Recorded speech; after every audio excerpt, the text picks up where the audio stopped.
Today, we explore the crystal radio, the simplest form of radio receiver powered entirely by the energy of radio waves.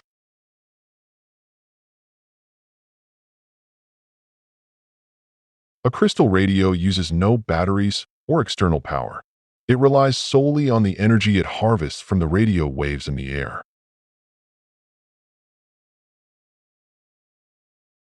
Radio stations broadcast electromagnetic waves containing audio signals, which travel invisibly through the air.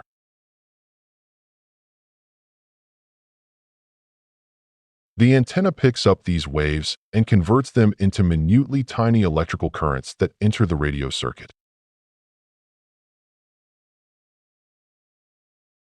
The tuning circuit, made up of an inductor or coil and a variable capacitor, selects which station to receive by resonating at one particular frequency.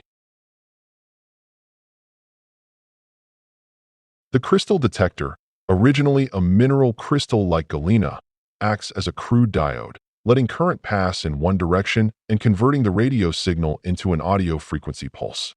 The faint pulsing current then travels through high-impedance earphones, which convert electrical energy into sound.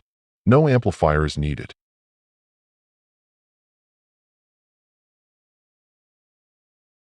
Summing up, the antenna receives signals, the tuning circuit selects a frequency, the detector extracts the audio, the earphones convert it into sound.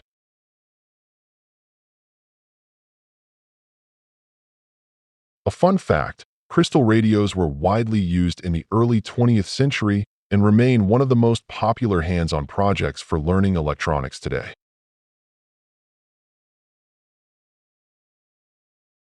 In closing, that's the magic of a crystal radio, an elegant battery-free receiver, powered purely by invisible waves in the air.